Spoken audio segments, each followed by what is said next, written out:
जय हिंद साथियों। बिहार पुलिस सिपाही की परीक्षा के लिए आज की इस वीडियो में जीके, जीएस और हिंदी व्याकरण से सबसे ज़्यादा इम्पोर्टेंट प्रश्नों को कवर करेंगे। तो साथियों, जिनका भी एग्ज़ाम कल यानी कि 1 अक्टूबर को है, तो आप लोगों के लिए आखिरी रिवीजन का क्लास है, इसलिए आप सभी पूरा सेशन को ध्यानपूर्वक देखें, क्योंकि आपके एग्ज़ाम में यहाँ से प्रश्न पूछे जाने की काफ़ी ज़्यादा चांसेस है।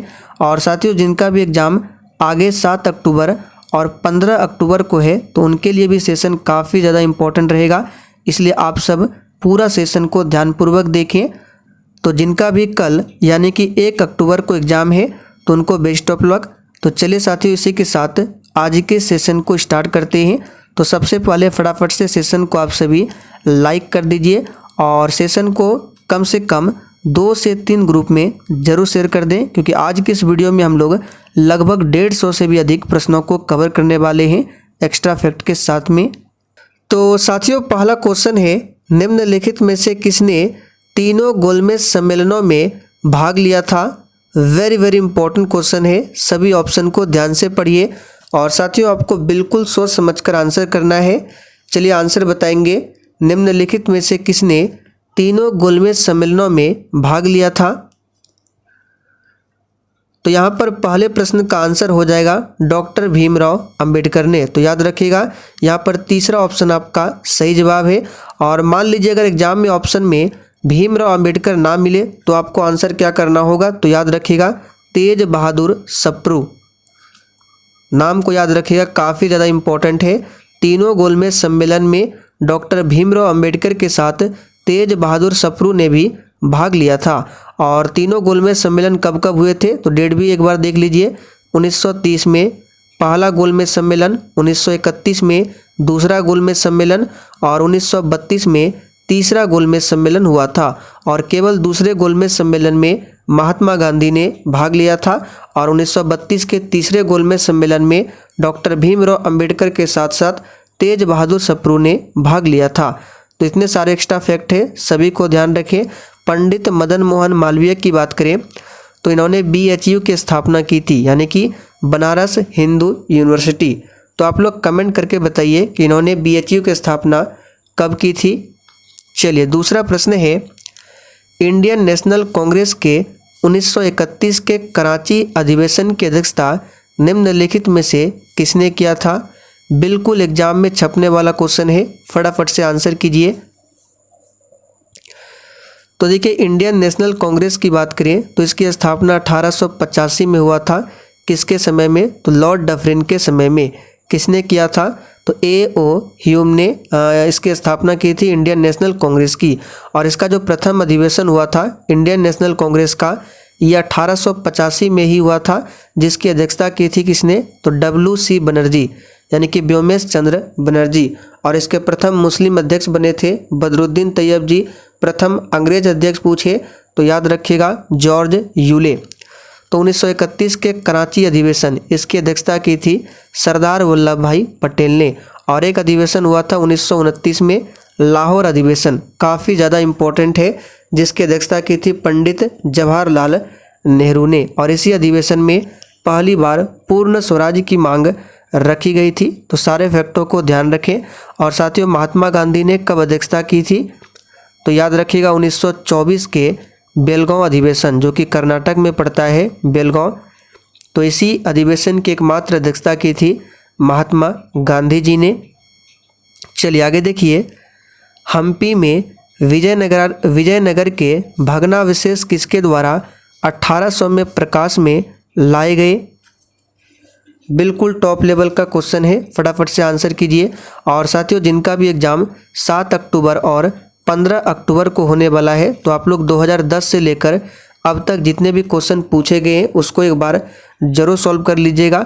और कल ही हमने ज्योग्राफी के सारे प्रश्नों को कवर किया है, जो कि 2010 से लेकर अब तक पूछा गया है। साथ ही जितने भी हिंदी के क्वेश्चन पूछे गए थे, पॉलिटी और बायोलॉजी के पूछे गए थे, सभी को कवर कर लिया है।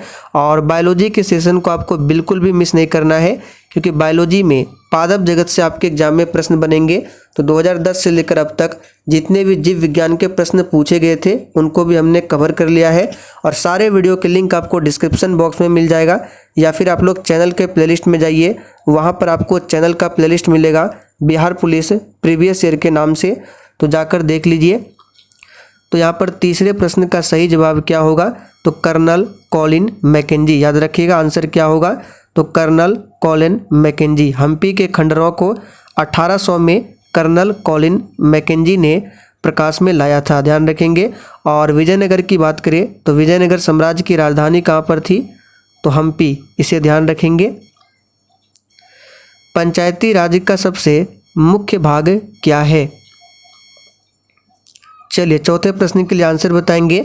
और साथियों जिनका कल एग्जाम यानी 1 अक्टूबर को है तो उनके लिए आज तो ये आखिरी क्लास है, तो आप लोग कमेंट करके आज जरूर बताइएगा कि आपने कितने प्रश्नों के आज सही से आंसर किए हैं।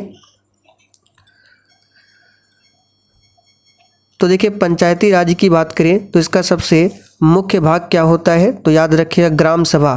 पंचायती राज का सबसे मुख्य भाग होता है ग्राम सभा। ग्राम सभा पंचायती राज व्यवस्था का प्राथमिक निकाय है और सबसे बड़ा क्या है, निकाय भी है, ध्यान रखेंगे। और ये क्या होता है, अस्थाई निकाय होता है। कैसा होता है, अस्थाई। और पंचायती राज की अन्य सभी संस्थाएं जैसे कि ग्राम पंचायत हो गया, ब्लॉक पंचायत हो गया, जिला परिषद का निर्माण निर्वाचित प्रतिनिधियों द्वारा ही होता है, जबकि ग्राम सभा जो बनता है वो मतदाताओं से बनता है, ग्राम सभा। और साथियों पंचायती राज की बात करें तो इसको संवैधानिक दर्जा कब दिया गया था, तो याद रखिएगा 73वां संशोधन 1992 के तहत। और इसी के तहत संविधान में 11वीं अनुसूची को जोड़ा गया था जो कि पंचायती राज से संबंधित है। उच्च न्यायालय की बात करें तो वर्तमान में 25 हाई कोर्ट है, इसे याद रखिएगा। भारत में नए राजनीतिक दल को अनुमति कौन देता है। चलिए 5 के लिए आंसर कीजिए। भारत में नए राजनीतिक दल को अनुमति कौन देता है। तो साथियों 5वें प्रश्न का सही जवाब है, याद रखिएगा चुनाव आयोग, ध्यान रखेंगे। भारत में नए राजनीतिक दल को अनुमति कौन देता है, तो चुनाव आयोग देता है। संविधान के अनुसार निर्वाचन आयोग की स्थापना जो है ये पूछ सकता है, तो याद रखिएगा 25 जनवरी 1950 को किया गया था, ध्यान रखेंगे निर्वाचन आयोग की स्थापना। वर्तमान में मुख्य निर्वाचन आयुक्त पूछे कौन है, तो राजीव कुमार है, सभी को याद रखिएगा। वर्तमान में स्पीकर कौन है, लोकसभा के स्पीकर, तो ओम बिरला है और वर्तमान में 17वीं लोकसभा चल रहा है, सभी को ध्यान रखें। उच्चतम न्यायालय की बात करें तो इसमें टोटल कितने जज होते हैं, तो 33 न्यायाधीश और प्लस 1 में क्या होता है, मुख्य न्यायाधीश, तो 33 + 1 ये 34 मुख्य न्यायाधीश होते हैं। कार्बन मोनोऑक्साइड विषाक्तन निम्नलिखित में से किसको मुख्यतः प्रभावित करता है। चलिए 6 के लिए आंसर कीजिए। तो साथियों कार्बन मोनोऑक्साइड विषाक्तन जो है ये किसको मुख्यतः प्रभावित करता है, तो रक्त की ऑक्सीजन को वहन करने की क्षमता को प्रभावित करता है। तो चौथा ऑप्शन आपका यहाँ पर सही जवाब है, याद रखिएगा। ओमेगा 3 एक वर्ग है। चलिए बिल्कुल भी प्रश्नों को स्किप नहीं करना है, सारे प्रश्न आपके एग्जाम के लिए इंपॉर्टेंट है। तो ओमेगा 3 फैटी एसिड एक ऐसा पोषक तत्व है जो शरीर को कई फायदे पहुंचाता है, तो यहाँ पर आंसर हो जाएगा वसीय अम्ल है। ओमेगा 3 क्या है, तो एक प्रकार का वसीय अम्ल है। राम प्रसाद बिस्मिल का नाम किससे संबंधित है। चलिए 8 के लिए आंसर कीजिए। राम प्रसाद बिस्मिल का नाम किससे संबंधित है, तो याद रखिएगा काकोरी षड्यंत्र केस से। तीसरा ऑप्शन जो ही बच्चे दिए हैं बिल्कुल सही जवाब है, काकोरी षड्यंत्र केस से। भगवान बुद्ध को ज्ञान की प्राप्ति कहाँ पर हुई थी। चलिए 9 के लिए आंसर बताएंगे। और जिनका कल एग्जाम है ये पूरा सेशन देखकर ही जाना है, यहाँ से भी आपके एग्जाम में प्रश्न बन सकता है, क्योंकि आप लोग खुद देख लीजिए सारे प्रश्न आपके एग्जाम के लिए कितना ज़्यादा इम्पोर्टेंट है। तो भगवान बुद्ध को ज्ञान की प्राप्ति ये तो बहुत ही सिंपल है, बोध गया में हुई थी, याद रखिएगा। और सारनाथ में इन्होंने सबसे पहला उपदेश दिया था जिसे धर्म चक्र प्रवर्तन कहा गया। और सबसे अधिक उपदेश कहाँ पर दिया था, तो श्रावस्ती में। भगवान बुद्ध की मृत्यु कहाँ पर हुई थी? तो कुशीनगर यानी कि कुशीनारा में। अमीर खुसरो निम्नलिखित में से किसके शासनकाल से संबंधित थे? वेरी इंपॉर्टेंट क्वेश्चन है, फटाफट से आंसर कीजिए। और देखिए साथियों, हम आपके लिए काफ़ी मेहनत कर रहे हैं, डेली रेगुलर 3 से 4 क्लास बिहार पुलिस के लिए करा रहे हैं और जितने भी PDF है वो आपको टेलीग्राम पर दिए जा रहे हैं बिल्कुल फ्री में। इसलिए आप सभी से रिक्वेस्ट है कि आप सभी सेशन को दिल से एक बार ज़रूर लाइक कर दे। और हाँ साथियों, आज के सेशन को आपको कम से कम 4 से 5 ग्रुप में ज़रूर शेयर करना है। तो यहाँ पर 10वें प्रश्न का आंसर क्या हो जाएगा? तो याद रखिएगा अलाउद्दीन खिलजी। और अमीर खुसरो इसलिए इम्पोर्टेंट यहाँ बनता है कि अमीर खुसरो को भारत का तोता कहा जाता है और इन्होंने 7 सुल्तानों का शासन देखा था, इसे भी ध्यान रखेंगे। इब्राहिम लोदी की बात करें तो लोदी वंश का आखिरी शासक था और लोदी वंश दिल्ली सल्तनत का आखिरी वंश था। भारत की पहली महिला मुख्यमंत्री कौन थी? चलिए 11 के लिए आंसर कीजिए फटाफट से। भारत की पहली महिला मुख्यमंत्री तो बहुत ही सिंपल है, सुचेता कृपलानी, जो कि उत्तर प्रदेश की मुख्यमंत्री बनी थी। भारत का कोई नागरिक अपनी नागरिकता खो देगा यदि वह, चलिए सभी ऑप्शन को देख लीजिए एक बार। तो देखिए ऑप्शन 1 पढ़ते हैं, भारतीय नागरिकता का परित्याग करता है, ये तो होगा ही। स्वेच्छा से किसी अन्य देश की नागरिकता प्राप्त करता है, ये भी होगा, क्योंकि आप सभी जानते हैं भारत में एकल नागरिकता है, यानी एक ही नागरिकता हो सकता है। जबकि अमेरिका की बात करें तो वहाँ पर ऐसा नहीं है, वहाँ पर दोहरी नागरिकता का प्रावधान है, लेकिन भारत में एकल नागरिकता का प्रावधान है। इसलिए स्वेच्छा से अगर कोई अन्य देश की नागरिकता प्राप्त कर लेता है तो भारत की नागरिकता जो है वो समाप्त कर दी जाती है। तो ऑप्शन 1 भी सही है, 2 भी सही है। चलिए तीसरा ऑप्शन है, किसी अन्य देश के नागरिक से विवाह करना, इसमें नागरिकता समाप्त नहीं होता है। सरकार की आलोचना करना, इसमें भी नहीं होता है। तो आंसर जो होगा आपका 1 और 2। तो देखिए तीसरा ऑप्शन में है केवल 1 एवं 2। नरसिम्हा कमेटी फर्स्ट निम्नलिखित में से किन सुधारों से संबंधित है? आज बहुत ही शानदार लेवल का क्वेश्चन है, फटाफट से आंसर कीजिए। नरसिम्हा कमेटी फर्स्ट निम्नलिखित में से किन सुधारों से संबंधित है? तो यहाँ पर 13वें प्रश्न का आंसर क्या हो जाएगा? तो याद रखिएगा बैंकिंग संरचना सुधार से संबंधित है नरसिम्हन समिति। तो चौथा ऑप्शन आपका सही जवाब है। चलिए आगे बढ़ते हैं। भारत की राजकोषीय नीति किसके द्वारा प्रतिपादित की जाती है? और इस PDF में भी आपको जो क्वेश्चन नंबर है वो सीरियल से नहीं मिलेगा। जैसे कि यहाँ पे देखिए ये है 13 नंबर और उसके बाद यहाँ पे है 15 नंबर। ऐसा क्यों है? क्योंकि हम आपको केवल और केवल इम्पोर्टेंट प्रश्नों को ही करा रहे हैं, क्योंकि कल आपका एग्जाम है। तो भारत की राजकोषीय नीति किसके द्वारा प्रतिपादित की जाती है? तो याद रखिएगा इसका सही जवाब हो जाएगा वित्त मंत्रालय के द्वारा। वर्तमान में वित्त मंत्री कौन है? तो निर्मला सीतारमन है। नीति आयोग की बात करें तो इसकी स्थापना 1 जनवरी 2015 को किया गया था और इसके अध्यक्ष कौन होते हैं? तो स्वयं प्रधानमंत्री होते हैं, जो कि वर्तमान में श्री नरेंद्र मोदी जी है। नीति आयोग के उपाध्यक्ष कौन है? तो याद रखिएगा सुमन बेरी। कौन है? सुमन बेरी। और हाल ही में इसके CEO कौन बने हैं? तो BVR सुब्रमण्यम। तो सारे फैक्टों को ध्यान रखना है। और नीति आयोग के पहले क्या था? तो योजना आयोग। और वहीं भारतीय रिजर्व बैंक की बात करें तो इसका राष्ट्रीयकरण कब किया गया था? तो 1 जनवरी 1949, इसे भी ध्यान रखेंगे। 1 जनवरी 1949 को इसका राष्ट्रीयकरण हुआ था और 1 अप्रैल 1935 को इसकी स्थापना हुई थी। वर्तमान में इसका हेडक्वार्टर मुंबई में है। चलिए आगे बढ़ते हैं। आप लोग थोड़ा सा कमेंट करके बताइए सेबी के वर्तमान में अध्यक्ष कौन है? ये इंपॉर्टेंट रह सकता है, तो ज़रूर बताना है सेबी के अध्यक्ष। और याद नहीं है तो याद कर लीजिएगा। भारतीय संविधान के 44वें अनुच्छेद के अनुसार समान संहिता की परिकल्पना निम्नलिखित में से किनके लिए है? चलिए 17 के लिए आंसर करेंगे फटाफट से। और देखिए अभी भी कुछ ऐसे स्टूडेंट हैं जिन्होंने अभी तक सेशन को लाइक नहीं किया है। तो देखिए आपको भी सेशन पसंद आ रहा है तो प्लीज़ आप सभी से रिक्वेस्ट है कि सेशन को ज़रूर लाइक क्या करें। तो 17 का आंसर हो जाएगा नागरिक।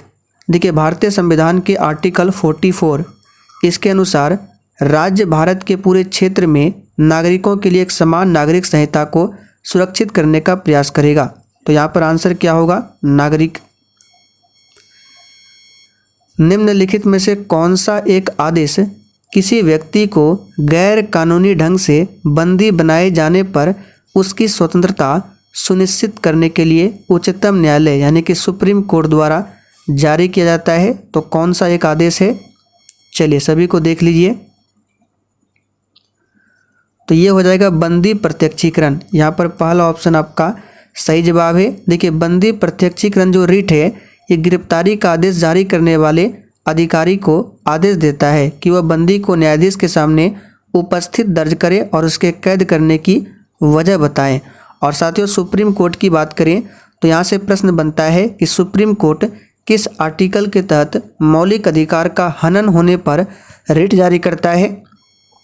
तो याद रखिएगा आर्टिकल 32 यानी कि अनुच्छेद 32 के तहत अगर कोई भी मौलिक अधिकार का हनन होता है तो अनुच्छेद 32 के तहत उच्चतम न्यायालय 5 प्रकार के रिट जारी करते हैं। कौन कौन से हैं तो बता देते हैं। बंदी प्रत्यक्षीकरण हो गया, परमादेश हो गया, उत्प्रेषण भी हो गया, अधिकार परीक्षा हो गया और एक आपका क्या बचा? तो प्रतिषेध। तो ये 5 प्रकार के रिट है। और वहीं हाई कोर्ट की बात करें तो हाई कोर्ट 226 के तहत रिट जारी करता है। तो सारे फैक्टों को ध्यान रखें। किस रंग द्रव्य की उपस्थिति के कारण पौधों का रंग हरा होता है?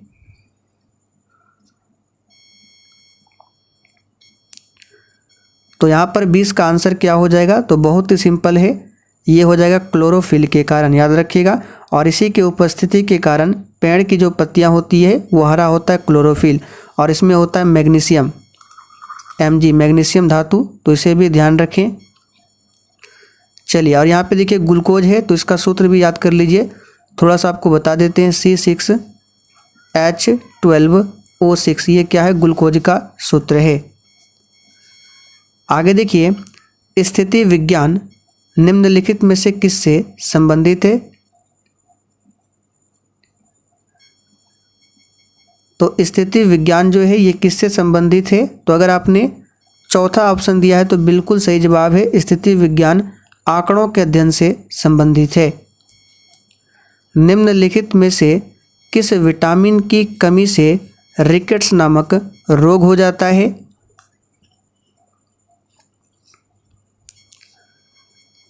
तो प्यारे साथियों किस विटामिन की कमी से रिकेट्स नामक रोग हो जाता है? तो याद रखिएगा ये है विटामिन डी जिसका रासायनिक नाम क्या होता है? तो कैल्सीफेरॉल। क्या होता है? कैल्सीफेरॉल। और सूर्य के प्रकाश में सुबह सुबह विटामिन डी ही मिलता है। कौन सा अम्ल हमारे शरीर में पाचन क्रिया में सहायक है? और देखिए सभी विटामिन के रासायनिक नाम को याद रखिएगा। हमने आपको काफ़ी बार बताया है तो यहाँ बताने की ज़रूरत नहीं है। तो कौन सा एसिड हमारे शरीर में पाचन क्रिया में सहायक है? तो ये है हाइड्रोक्लोरिक अम्ल जिसका फॉर्मूला होता है HCl। चलिए आगे देखिए मानव के पाचन तंत्र में पाचन की प्रक्रिया कहाँ से प्रारंभ होती है?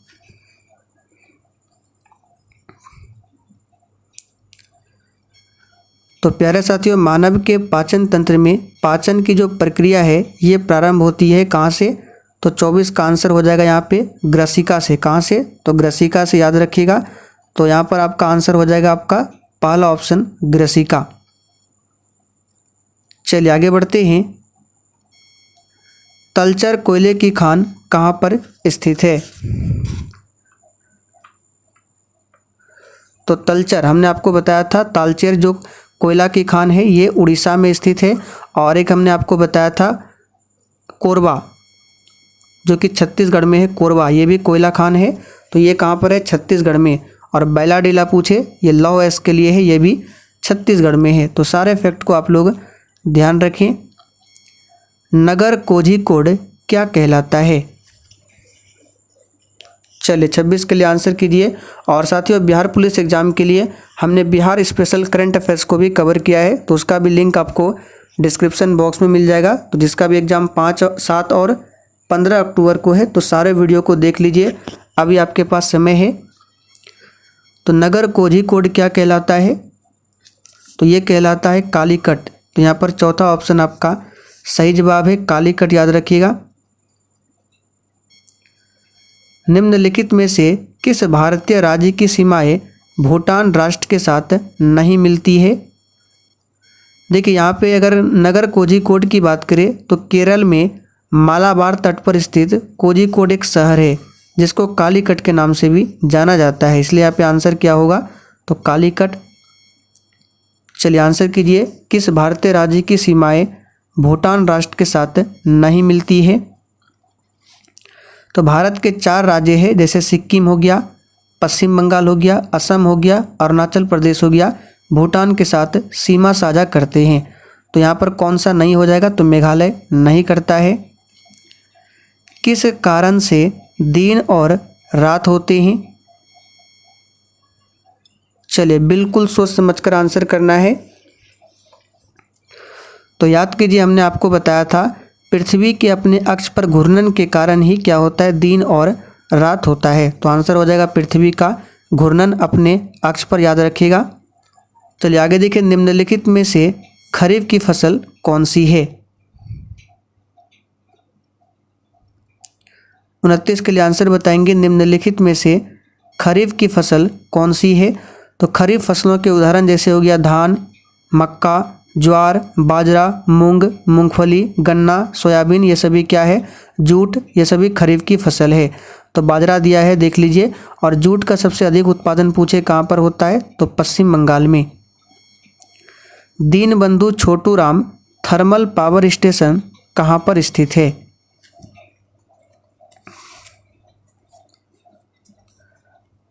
तो साथियों ये हरियाणा के यमुनानगर में स्थित है। तो आंसर क्या हो जाएगा?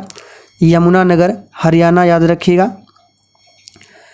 किसी भी मानचित्र पर एक जैसे वर्षा वाले स्थानों को जोड़ने वाली रेखाएं क्या कहलाती है?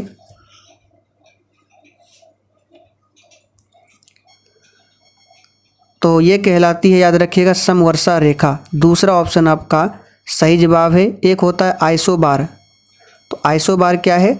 तो समान वायुदाब वाले स्थानों को मिलाने वाली रेखा को कहा जाता है समदाब या फिर आइसोबार। देखिए पहला ऑप्शन में दिया गया है समदाब या फिर इसको आइसोबार कहा जाता है, तो इसे भी ध्यान रखें। कौन सा परमाणु ऊर्जा केंद्र पूर्णतः भारत के द्वारा निर्मित किया गया है? तो यहाँ पे देखिए सभी जो परमाणु ऊर्जा केंद्र है कहाँ पे, कौन से राज्य में है, तो इसे भी एक बार रिवीजन कर लीजिएगा। तो नरौरा उत्तर प्रदेश में आप सभी जानते हैं, रावत भाटा राजस्थान में है। आप लोग कमेंट करके बताइए ये कुडनकुलम और कलपक्कम कहाँ पर है। तो यहाँ पर 33 का आंसर क्या हो जाएगा? तो भारत का पहला पूर्णतः स्वदेश निर्मित जो है परमाणु ऊर्जा संयंत्र ये कलपक्कम है, जो कि तमिलनाडु में है। तो हमने आपको बता दिया कलपक्कम कहाँ पर है, तमिलनाडु में है। आप लोग कमेंट करके बताइए कुडनकुलम कहाँ पर है। स्वर्ण क्रांति किससे संबंधित है? चलिए साथियों आंसर बताइए फटाफट से, स्वर्ण क्रांति किससे संबंधित है? तो याद रखिएगा स्वर्ण क्रांति जो है बागवानी और शहद से संबंधित है। तो चौथा ऑप्शन आपका सही जवाब है, याद रखिएगा। एक पूछा जाता है गोल्डन फाइबर क्रांति जो कि जूट के उत्पादन से संबंधित है, तो इसे भी ध्यान रखें।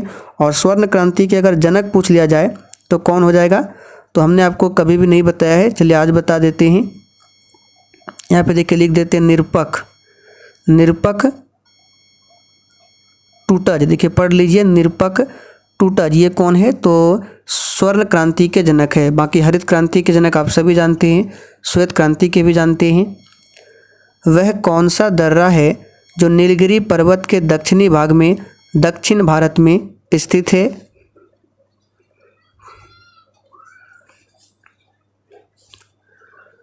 तो वह कौन सा दर्रा है? तो 35 का सही जवाब हो जाएगा आपका ऑप्शन 1 पाल घाट है। याद रखिएगा क्या है? तो पाल घाट है। नीलगिरी तथा अन्नामलाई श्रेणियों के बीच पालघाट दर्रा अवस्थित है। एक पूछा जाता है थालघाट, तो ये मुंबई को नासिक से जोड़ता है थालघाट। भारत का एकमात्र राज्य कौन सा है जहाँ केसर का उत्पादन होता है? चलिए 36 के लिए आंसर कीजिए फटाफट से। तो यहाँ पर 36 का आंसर हो जाएगा पहला ऑप्शन जम्मू कश्मीर है। याद रखिएगा क्या? जम्मू कश्मीर। विश्व प्रसिद्ध विक्टोरिया प्रपात निम्न में से कौन सी नदी पर है? और देखिए इस क्लास के बाद अभी आपका 8:40 पर हिंदी व्याकरण के प्रश्नों का मैराथन होने वाला था, जिसमें हम लोग लगभग 80 से 85 प्रश्नों को कवर करने वाले थे। लेकिन लगता है आज का ये जो क्लास है थोड़ा सा लंबा चलेगा, इसलिए 8:40 के क्लास को थोड़ा सा इसका टाइम आगे करेंगे, यानी कि 9 बजे स्टार्ट किया जाएगा अगर ये लंबा चलता है तो। 37 का आंसर क्या हो जाएगा? तो ये हो जाएगा जोम्बेजी। विक्टोरिया प्रपात याद रखिएगा कहाँ पर है? तो जोम्बेजी नदी पर है। नील नदी की बात करें तो विश्व की सबसे लंबी नदी है, और नील नदी कहाँ से निकलती है? तो विक्टोरिया झील से। अलास्का निम्नलिखित में से किस देश में स्थित है? चलिए 38 के लिए आंसर कर दीजिए फटाफट से आप लोग। अलास्का निम्नलिखित में से किस देश में स्थित है? तो इसका सही जवाब हो जाएगा दूसरा ऑप्शन संयुक्त राज्य अमेरिका में अलास्का स्थित है। भारतवर्ष में निम्नलिखित में सबसे ऊंचा जलप्रपात कौन सा है? चलिए 39 के लिए आंसर करेंगे। और साथियों एक बार आप सभी सेशन को शेयर कर दीजिए, थोड़ा सा वेट कर रहे हैं। चलिए शेयर करने का वेट कर रहे हैं फटाफट से आप लोग। आपके पास जो भी ग्रुप हो, व्हाट्सएप ग्रुप, टेलीग्राम ग्रुप, वहाँ पर कम से कम 2 से 3 ग्रुप में ज़रूर शेयर कर दीजिए।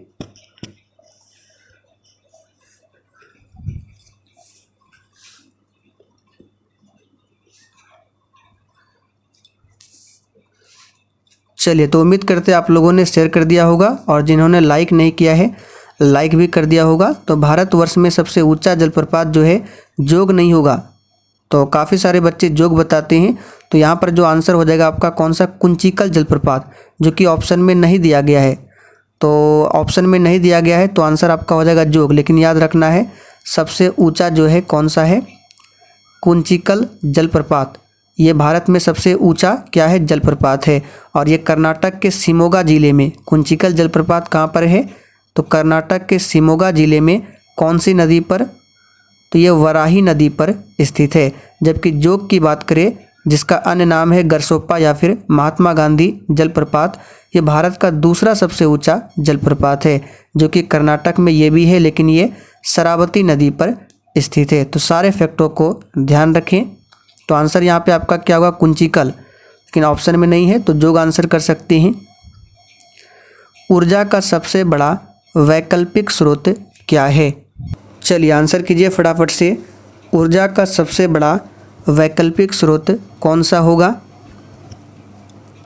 तो बहुत ही सिंपल है, सौर ऊर्जा जो है ये ऊर्जा का सबसे बड़ा क्या है? वैकल्पिक स्रोत है। जनसंख्या लाभांश किसे निर्दिष्ट करता है? आंसर कीजिए 41 के लिए। जनसंख्या लाभांश किसे निर्दिष्ट करता है? तो अनुभवी एवं आयु वृद्ध लोगों का अपेक्षाकृत उच्च अनुपात इसको क्या करता है? निर्दिष्ट करता है। जनसंख्या की बात करें तो विश्व जनसंख्या दिवस याद रखिएगा 11 जुलाई को मनाया जाता है। चलिए आगे बढ़ते हैं। केरल में मार्शल आर्ट को किस नाम से जाना जाता है? चलिए 42 के लिए आंसर कीजिए। केरल में मार्शल आर्ट को किस नाम से जाना जाता है? तो साथियों याद रखिए केरल में मार्शल आर्ट को जाना जाता है कलारी पायट्टू के नाम से। किस नाम से जाना जाता है?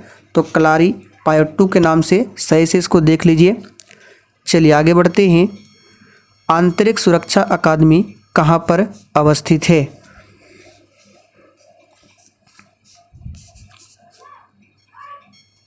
तो देखिए साथियों आंतरिक सुरक्षा अकादमी की बात करें, ये स्थित है कहाँ पर? तो इसका सही जवाब है माउंट आबू में स्थित है आंतरिक सुरक्षा अकादमी। ध्यान रखेंगे राजस्थान के माउंट आबू में है।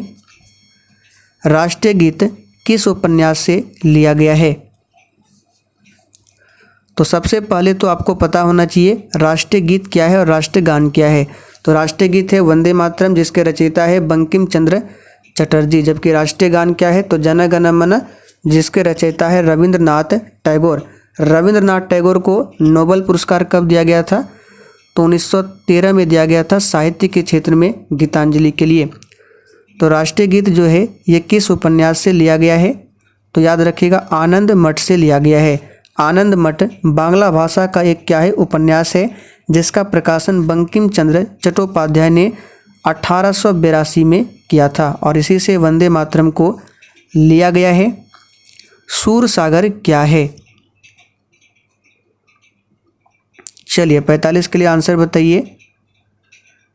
तो देखिए सूर सागर जो है ब्रज भाषा में महाकवि सूरदास द्वारा रचे गए कीर्तन पदों का एक सुंदर संकलन है। तो आंसर यहाँ पे क्या हो जाएगा 45 का, सूरदास की काव्य रचना को ही सूर सागर कहा गया। नोबेल पुरस्कार निम्नलिखित में से किस क्षेत्र में नहीं दिया जाता है, चलिए सोच समझकर आंसर बताइएगा। देखिए नोबेल प्राइज़ जो है ये 6 क्षेत्रों में दिया जाता है। तो किस में नहीं दिया जाता है, तो ये गणित के क्षेत्र में नोबेल पुरस्कार नहीं दिया जाता है। बाकी साहित्य हो गया, विज्ञान हो गया, शांति हो गया, चिकित्सा, इन सभी के क्षेत्र में दिया जाता है। अर्थशास्त्र में भी दिया जाता है, शांति में भी दिया जाता है, रसायन विज्ञान, साहित्य, भौतिकी, इन सभी में दिया जाता है। सुब्रतो कप निम्नलिखित में से किससे संबंधित है, चलिए 47 के लिए आंसर कीजिए। और साथियों बिल्कुल ईमानदारी पूर्वक सेशन के लास्ट में आज आपको कमेंट करके बता देना है कि आपने कितने प्रश्नों के सही से आंसर किए। तो सुब्रतो कप की बात करें तो ये फुटबॉल से संबंधित है, किससे, फुटबॉल से संबंधित है। चलिए ओपेक पेट्रोलियम निर्यातक देशों का संगठन जिसको कहा जाता है ओपेक, तो इसका मुख्यालय कहाँ पर स्थित है,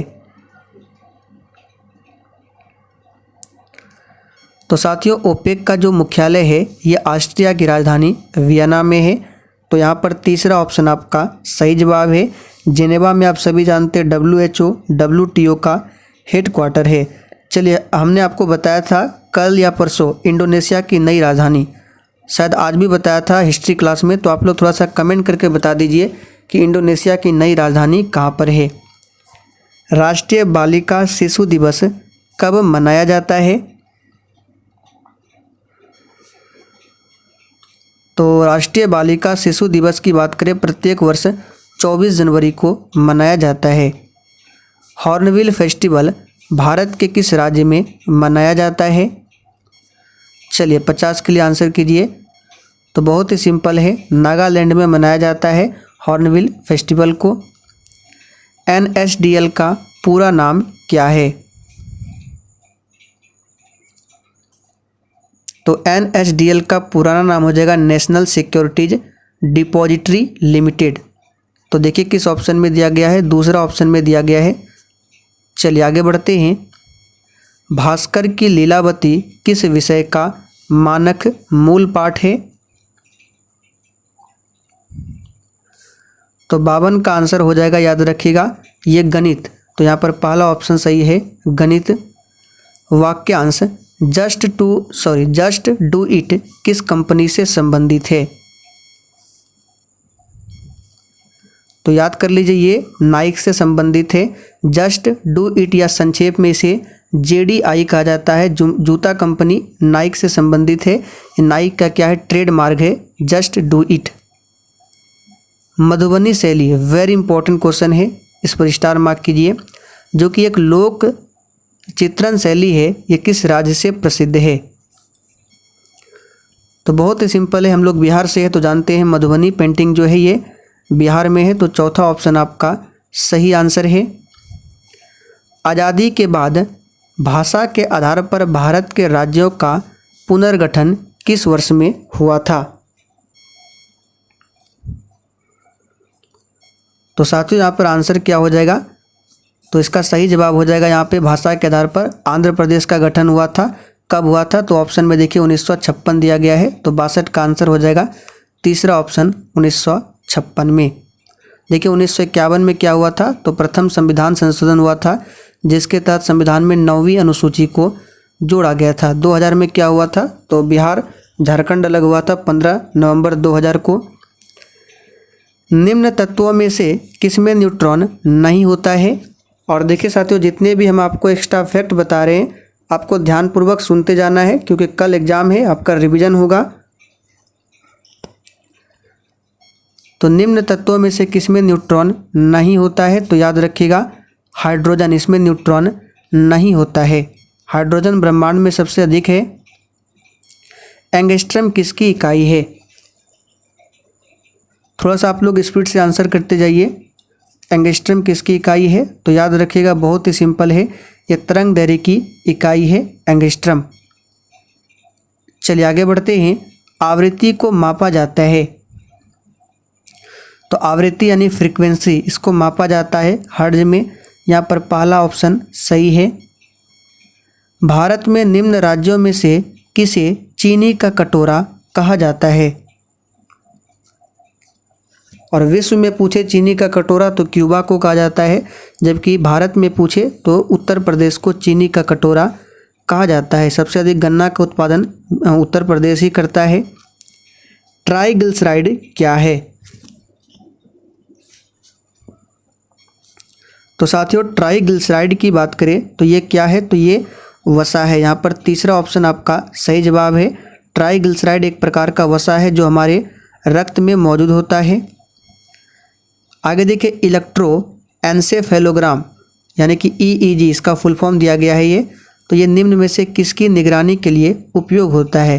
देखिए, एक होता है ECG जो कि इलेक्ट्रोकार्डियोग्राफ है, ये संबंधित है किससे, हृदय से। लेकिन EEG जो है ये किससे संबंधित है। चलिए यहाँ पे ऑप्शन हृदय और यकृत है और ऑप्शन अग्नाशय मस्तिष्क है। तो देखिए ECG इलेक्ट्रोकार्डियोग्राफ वो संबंधित है हृदय से, और EEG यानी इलेक्ट्रोएन्सेफेलोग्राम ये संबंधित है मस्तिष्क यानी कि ब्रेन से। तो सभी को ध्यान रखें। शरीर का तापक्रम नियंत्रित करता है, तो ये कौन सी ग्रंथि है, तो हाइपोथैलेमस ग्रंथि, ये शरीर के तापमान को नियंत्रित करेगा।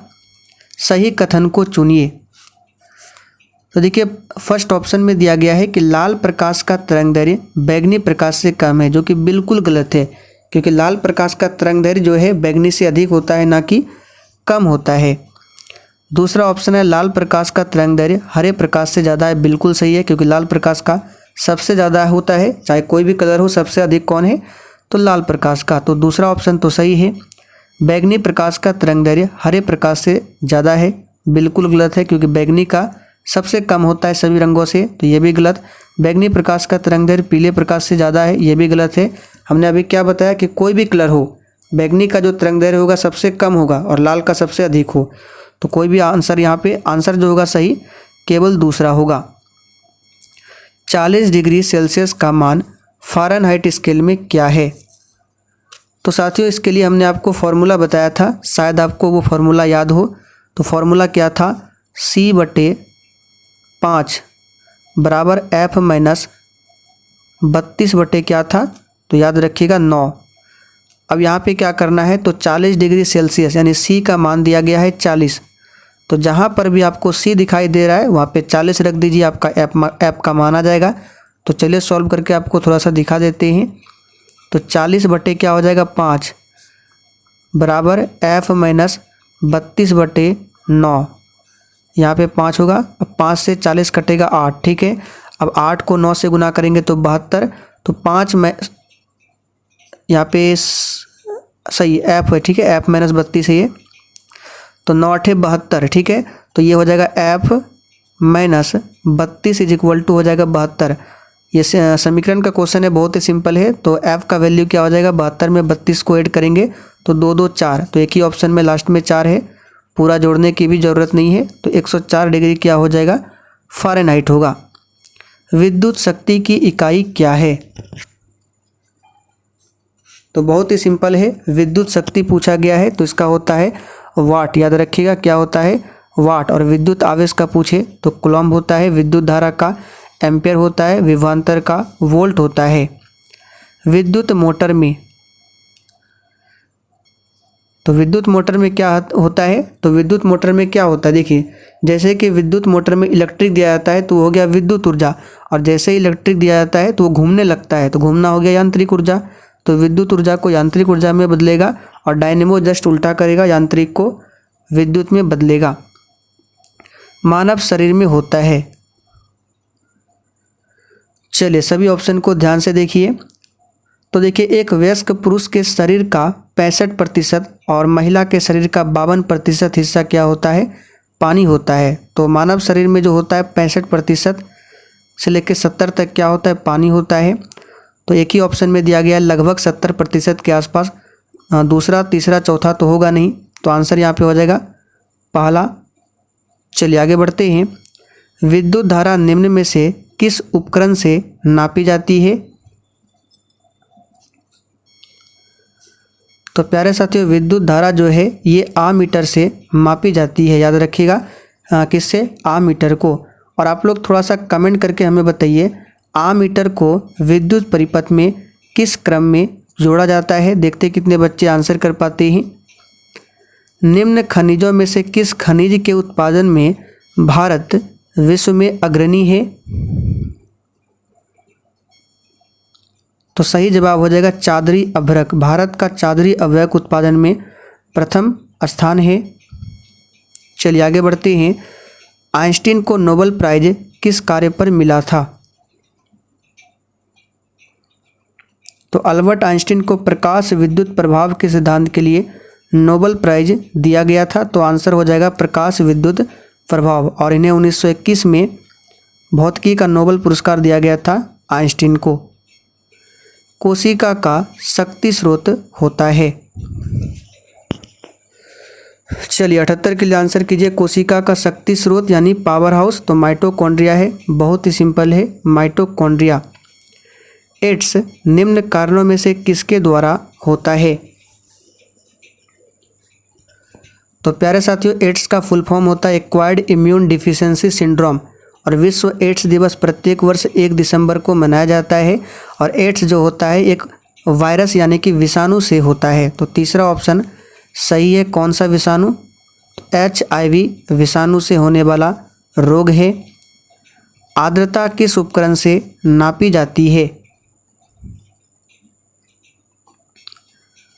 तो साथियों आर्द्रता जो है ये नापी जाती है किस उपकरण से, तो हाइग्रोमीटर से। यहाँ पर दूसरा ऑप्शन आपका सही जवाब हो जाएगा हाइग्रोमीटर से। लैक्टोमीटर से दूध की शुद्धता को मापते हैं, पायरोमीटर से उच्च तापमान को मापा जाता है, और हाइड्रोमीटर से विशिष्ट गुरुत्वाकर्षण को मापा जाता है। दाब की इकाई क्या है। चलिए आंसर कीजिए। देखिए आज के सेट में भले ही 90 क्वेश्चन है, 85 से 90 क्वेश्चन है, लेकिन यकीन मानिए जितने भी हम आपको एक्स्ट्रा फैक्ट बता रहे हैं अगर सभी को काउंट किया जाए तो लगभग 200 से भी अधिक क्वेश्चन होगा इसमें, 150-200। तो दाब की इकाई क्या हो जाएगा, तो याद रखिएगा दाब की इकाई हो जाएगा न्यूटन प्रति वर्ग मीटर। यहाँ पर पहला ऑप्शन सही है, न्यूटन प्रति वर्ग मीटर।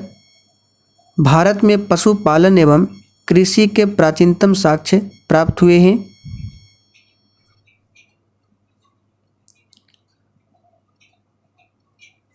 तो 81 का आंसर यहाँ पे दाब की इकाई पूछा गया ना, तो दाब की इकाई न्यूटन मीटर नहीं होगा, न्यूटन प्रति वर्ग मीटर।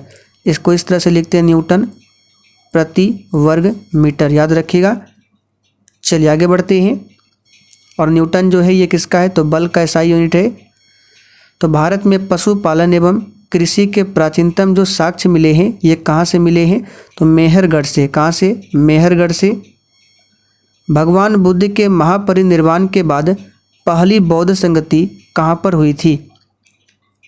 हमने आपको चारों बौद्ध संगतियाँ के बारे में बताया है, तो एक बार रिवीजन कर लीजिएगा। और जिनको याद हो तो आप लोग थोड़ा सा कमेंट में टाइप करके लिख दीजिएगा चारों बौद्ध संगति और किसके शासनकाल में हुई थी। तो जिनको याद नहीं है देख लीजिएगा। तो यहाँ पर प्रथम बौद्ध संगति जो है राजगिरी में यानी कि राजगिर में हुआ था। तो पहला ऑप्शन आपका सही जवाब है, अजातशत्रु के समय में हुआ था। कहाँ पर, तो बिहार के राजगीर में सप्तपर्णी गुफा। अगर गुफा पूछा जाए तो याद रखिएगा सप्तपर्णी गुफा में हुआ था। एक भारतीय राज्य के रूप में बिहार कब बना। तो बहुत ही सिंपल है, ये बना था 1912 में। और 22 मार्च को बिहार दिवस मनाया जाता है। बिहार और पश्चिम बंगाल अलग हुआ था 22 मार्च 1912 को। और 2000 में बिहार झारखंड, 1936 में बिहार उड़ीसा। इनमें से किसने पहली बार यह व्याख्या की थी कि पृथ्वी के अपने धुरी पर घूमने के कारण प्रतिदिन सूर्योदय एवं सूर्यास्त होता है? तो सबसे पहले ये बताया था किसने? तो आर्यभट्ट ने, जो कि चंद्रगुप्त द्वितीय के दरबार में रहते थे। आर्यभट्ट गुप्तकालीन वैज्ञानिक, गणितज्ञ एवं ज्योतिषी माने जाते हैं, इसे याद रखिएगा। चलिए आगे देखिए, निम्न में से कौन सा एक स्थल रुद्ध देश है? देखिए स्थल रुद्ध देश क्या होता है? तो किसी महासागर या समुद्र से जुड़ा हुआ नहीं होता है। कोई भी जो देश स्थल रुद्ध है यानी उसकी सीमा जो है किसी भी महासागर या समुद्र से नहीं लगा होता है। तो इन चारों ऑप्शन में से हंगरी जो है यह स्थल रुद्ध देश है, लैंडलॉक कंट्री है। और हंगरी की राजधानी कहाँ पर है? तो बुडापेस्ट है। यूक्रेन की राजधानी कीव है। निम्न में से कौन सा द्वीप क्षेत्रफल में सबसे बड़ा है? तो कौन सा द्वीप क्षेत्रफल में सबसे बड़ा है? तो याद रखिएगा बोर्नियो सबसे बड़ा है इन चारों ऑप्शन में से क्षेत्रफल में। वह देश जो विश्व में रेशम का सबसे बड़ा उत्पादक है कौन सा है? तो इसका सही जवाब हो जाएगा चाइना, याद रखिएगा। संयुक्त राज्य अमेरिका को छोड़कर विश्व के निम्न देशों में से कौन सा देश कच्चे तेल का सर्वाधिक उत्पादन करता है? तो अमेरिका को छोड़कर बताना है, तो ये हो जाएगा सऊदी अरब। इन शासकों में से किसने अपनी सैन्य टुकड़ियों को 200, 250 एवं 500 की इकाइयों में विभाजित किया था? तो ये किया था किसने? तो याद रखिएगा इस्लाम शाह, जो कि चौथा ऑप्शन में दिया गया है, इस्लाम शाह ने किया था। शेरशाह सूरी का मकबरा बिहार के सासाराम में है। बहलोल लोदी ने लोदी वंश की स्थापना की थी। सिकंदर लोदी ने 1504 में आगरा शहर की स्थापना की थी और 1506 में इन्होंने आगरा को अपनी राजधानी बनाया था। यह कथन किसका है कि अकबर के शासन में इलाहाबाद में 40 स्तंभ युक्त मंजिल के निर्माण में 5000 से 20,000 लोगों ने 40 साल तक काम किया था? तो देखिए बता देते हैं, ये जो स्टेटमेंट है ये है विलियम फिंच का। किसका? तो विलियम फिंच का है। चलिए आगे बढ़ते हैं। कश्मीर का अकबर किसे कहा जाता था?